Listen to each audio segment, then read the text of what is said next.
Hæ, í þessu myndbandi ætlum við að sýna ykkur hvernig þið eigið að beita puttunum þegar þið notið spjaldtölvuna. Þannig að fyrsta og mikilvægasta hreyfingin sem við lærum eru náttúrulega að ýta á hluti til þess að velja þá.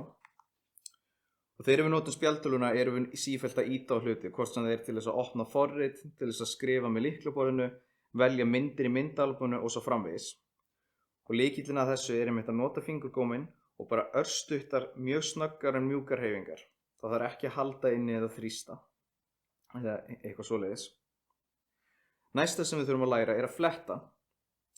Til þess að fletta, þá drögum við með puttanum örsnöggt annarkvort til hægri eða vinstri, eða upp og niður.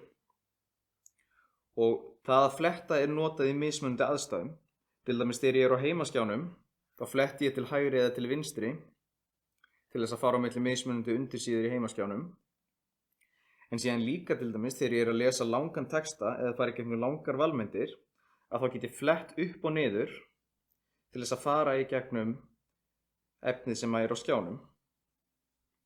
Og hérna til dæmis ef ég opna stillingar, hérna er langur listi af texta og valmyndir til að fara í gegnum, og þá einmitt nota ég puttan og ég fletti snögglega upp eða niður til þess að fara í gegn.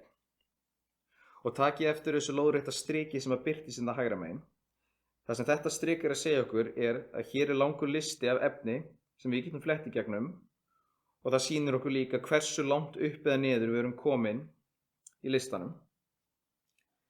Og þið getið haft svolítið fína stjórnaði líka hvernig þið flettið, þannig að þið getið bæði flett hratt með því að strjúka puttan snögglega á skjánum eða þið getið líka haldið puttunum á skjánum og dregið hægt og rólega upp eða niður til þess að fá aðeins meiri fíngerðari stjórnaði hvernig þið er að fletti gegnum efnið.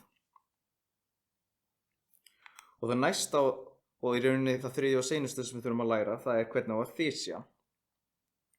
Og þegar við þysjum, þá erum við að stækka eða minnka efnið á skjánum og þysjun er mikið notuð til dæmis þegar við erum að skoða ljósmyndir eða landakort eða vefsíður í vafrunum okkar sem eru með litlu letri eða litlu myndum og svo framvegis.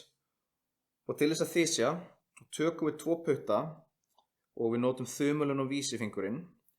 Við leggjum það á skjáinn og svo drögum við puttana nær hvor öðrum til þess að þysja út og þá sem sagt sjá efnið minna, eða við drögum það frá hvor öðrum til þess að þysja inn og stækka það sem við sjáum á skjánum. Og þið getið gert þetta hratt eða hægt, en lykillinn að þessu er einmitt bara nota 2 putta, passa það sé ekki fleiri puttar á skjánum og síðan draga puttana rólega inn og út.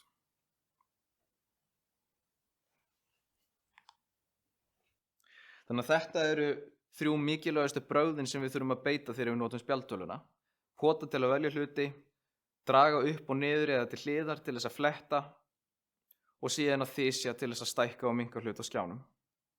Og við mælum eindregið með því að þið byrjið að opna ýmis forrit eins og til dæmis stillingaforritið, myndaforritið eða kortaforritið og æfið þessar hreyfingar þangað til þið eru komin með þetta algjörlega á tæru.